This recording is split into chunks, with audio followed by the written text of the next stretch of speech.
मित्रांनो, पिंकीचा विजय असो या मालिकेच्या आजच्या भागामध्ये डॉल्बी आता छबीला विचारतो, मला सांग खरोखर ताई, पियू हीच पिंकी आहे ना आपली?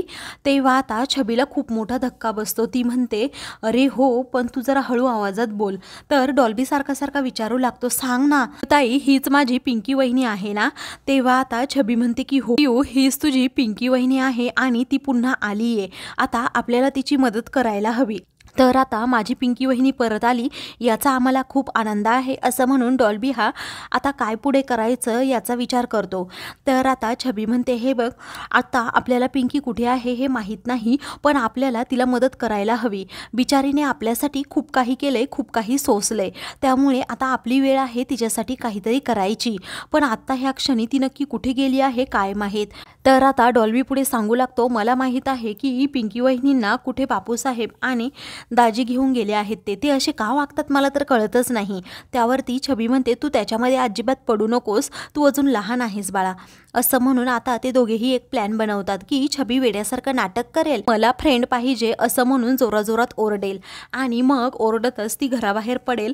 तोपर्यंत डॉल्बी तिच्या पाठीमागे तिला धावत पकडायला येईल आणि तो येताना चावी घेऊन येईल, जेणेकरून आता पिंकीपर्यंत पोहोचावे यासाठी. पुढे त्याच प्लॅनप्रमाणे आता ते दोघे ठरवतात आणि लगेच हॉलमध्ये येतात. तर हॉलमध्ये येत असताना छबी जोराजोरात ओरडत असते की माझी फ्रेंड मला पाहिजे, माझी फ्रेंड मला पाहिजे. तेव्हा सत्या तिला पकडतो आणि तू कुठे चाललीस असं विचारतो. तेव्हा माझ्या फ्रेंडकडे मी चालल्याचं छबी म्हणते. तर आता सत्या तिला सोडतच नाही. तर आता छबी खूप जोरात ओरडते आणि म्हणते, सोड मला. त्याचा हात हातातून सोडवत आता छबी पळून जाते.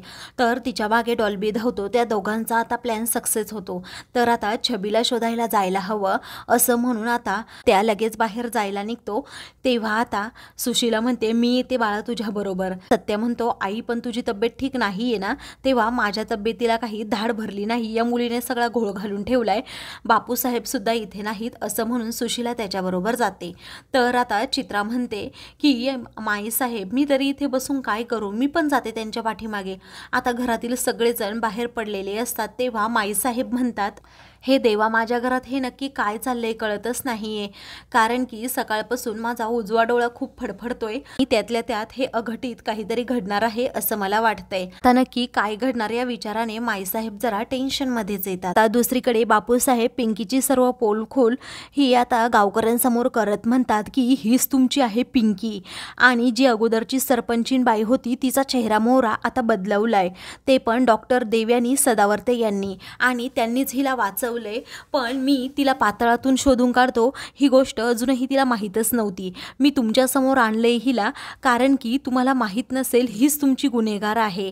आता हिचा न्यायनिवाडा फक्त तुम्ही आणि तुम्हीच करणार, कारण तुमच्या मुलाबाळांचं आणि खूप गावकऱ्यांचा जीव या कैदाशिनीने घेतला आहे. त्यामुळे आता तुम्हीच पहा, मी तुमच्या स्वाधीन हिला करतो. तेव्हा थांबा असं पिंकी जोरात ओरडते आणि म्हणते, मला फक्त एकदा सरकारवाड्यावर जाऊ द्यात, तुम्हाला समजेल की बापूसाहेबांनी काय काय कांड केलंय आणि काय काय प्लॅन केलंय, मला कशा प्रकारे ह्या सगळ्या गुन्ह्यामध्ये अडकवलंय हे मी तुम्हाला सांगते. त्यावरती बापूसाहेब आता घाबरू लागतात. पाहिलं का गावकऱ्यांनो, अहो ही पळवाटा शोधतीये, कारण आता इथून तुमचा विश्वास जिंकायचा, सरकारवाड्यावर न जाता इथून गावातून पळून जायचं, हाच खरं तर हिचा प्लॅन आहे.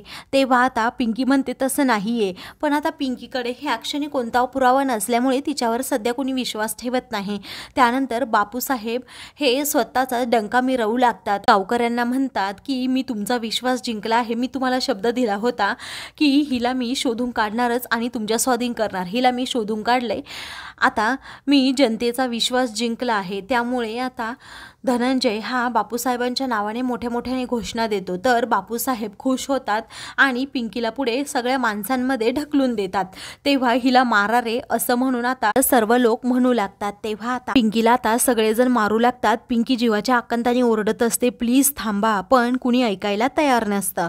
तेवढ्यातच युवराज आता तेथे येतो आणि थांबा असं ओरडतो, पण कुणीही थांबायला तयार नसतं. आता युवराजकडे मोठी काठी असते. तो लगेच आता काठी घेऊन सर्वांवर धावतो. तेव्हा सगळेजण आता युवराज आला म्हणून खूप घाबरतात. तर युवराज म्हणतो, माझ्या बायकोला हात लावायची तुमची हिंमतच झाली कशी, असं म्हणून आता तो पिंकीला जवळ घेतो. पिंकी त्याला मिठी मारते. तर आता बापूसाहेब खूप जोरात ओरडतात, ही तुमची थेर काय चाललीये, आमदारांचे पुत्र आहात, एवढी साधी गोष्ट तुम्हाला कळत नाही का, असं म्हणून बापूसाहेब हे खूपच चिडतात. युवराजला म्हणतात, तुझी बायको ही दोषी आहे, तुला सांगितलं ना एकदा. त्यावरती आता युवराज म्हणतो, ते काही नाही, माझ्या बायकोने काहीही केलेलं नाहीये. आता तो तिचा हात सोडतो. तर गावकरी अजून म्हणतात, गावकरी पिंकीला मारा असं म्हणत असतात. युवराज पुन्हा एकदा सर्वांवर धावून जात पिंकीला त्या लोकांपासून वाचवतो आणि मागे उपसरपंचाला घेऊन येतो. त्याला म्हणतो, नक्की काय काय झालं होतं त्या दिवशी ते सांग अगोदर.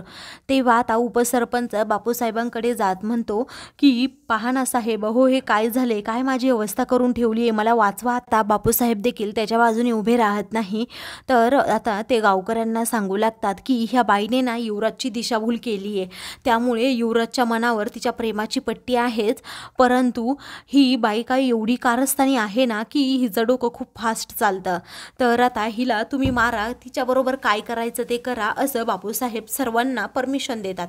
तेव्हा युवराज आता खूपच घाबरतो की एवढे गावकरी जर पिंकीच्या अंगावर धावून आले तर, म्हणून तो काठीने आता सर्वांनाच बदडून काढतो. तेव्हा आता सगळेजण आक्रमक झालेले असतात. युवराज त्यांना काठीने बाजूला करत असतो आणि पिंकीला वाचवतो. तेवढ्यातच डॉल्बी आणि छबी आता बाईकवर तेथे येतात. छबी सर्वांना म्हणते, थांबा, बस झाला हा तमाशा. तर आता छबी पुढे येत पिंकीला म्हणते, तुझा फोन तुला हवा होता ना. तेव्हा पिंकी म्हणते, थँक्यू छबीताई, असं म्हणून तिच्या डोळ्यातून आनंदाश्रू वाहतात. तर छबी पटकन पिंकीकडे फोन देते. आता युवराज हा आपल्या लाडक्या बहिणीकडे पाहतच राहतो की छबी बरी झाली. तेव्हा आता छबी इशारा करून सांगते, मी ठीक आहे.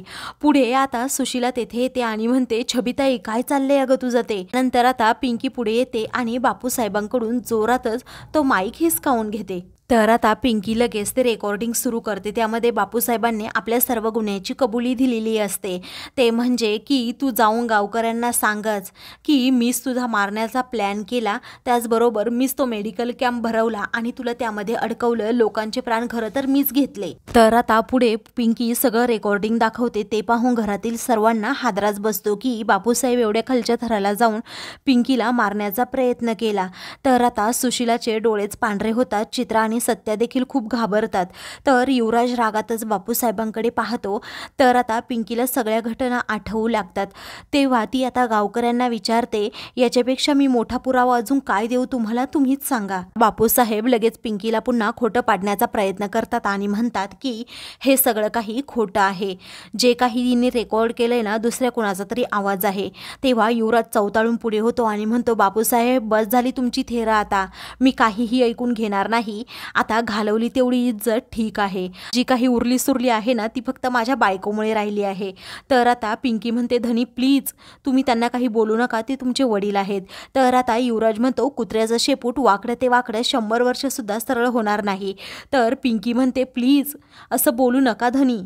तर पुढे युवराज आता पिंकीला म्हणतो, तुम्हाला जे काही बोलायचंय, गावकऱ्यांना सांगायचंय ना ते सांगा, मी आहे तुमच्याबरोबर. तेव्हा पिंकी आता मेडिकल कॅम्पपासून ते बरी झाली तोपर्यंत सगळ्या घटना सांगू लागते. तर आता बापूसाहेबांनी पिंकीला मारण्याचा प्लॅन केला हे सत्य जेव्हा युवराजला समजतं, तेव्हा युवराज म्हणतो, बाप आहेस का कोण आहे, असं म्हणून तो बापूसाहेबांना मारायला धावतो. तेव्हा पिंकी आता युवराजला शपथ घालते आणि म्हणते, कायदा हातात घेऊ नका. तेव्हा तो म्हणतो, गप्प बसा कारभारी, आजपर्यंत मी तुमचंच ऐकलं, पण आता तुमच्या जीवावर उठणारा हा माझा बाप, त्याला मी सोडणार नाहीये, फाशीची शिक्षा झाली तरीही चालेल. तर पिंकी पुन्हा एकदा शपथ घालून युवराजला आपली गप्प करते. तेवढ्यातच आता बापूसाहेब जोराजोरात ओरडू लागतात, हिच्याकडे काय पुरावा आहे की मीच हे सगळं काही केलंय. तेवढ्यातच भाल्या तेथे आता बापूसाहेबांच्या सगळ्या गुंडांना घेऊन येतो की हेच फ्रॉड पोलीस बनून पिंकीची केस घेण्यासाठी पुढे आले होते, शोध घेण्यासाठी पुढे आले होते. पण आता बापूसाहेबांनी त्यांना सुद्धा पैसे चारले होते आणि ती सगळी बापूसाहेबांची पिलावळ घेऊन भाल्या जेव्हा त्या युवराज समोर येतो, युवराजचा धाक पाहून आता ते सगळी मुलं बोलू लागतात की बापूसाहेबांनीच आम्हाला हे सगळं करायला सांगितलं, आम्ही खोटी पोलीस आहोत. आता असं म्हटल्याबरोबरच सगळ्यांना धक्का बसतो. तर आता युवराजला खूप राग येतो. सगळेजण आता बापूसाहेबांविरोधात बोलू लागतात. तर सुशिलाची ही वाटच लागते। बापूसाहेबांचा चेहरा पार रडल्यासारखा होतो तर धनंजय नुसता घाम पुसत राहतो। पिंकी आणि युवराज एकमेकांकडे पाहतात। तर आता मित्रांनो, पुढील भागामध्ये गावातील सगळेजण आता बापूसाहेबांना मारणार असतात। तेवढ्यातच पिंकी सर्वांना अडवत म्हणते की पोलीस त्यांना शिक्षा करतील।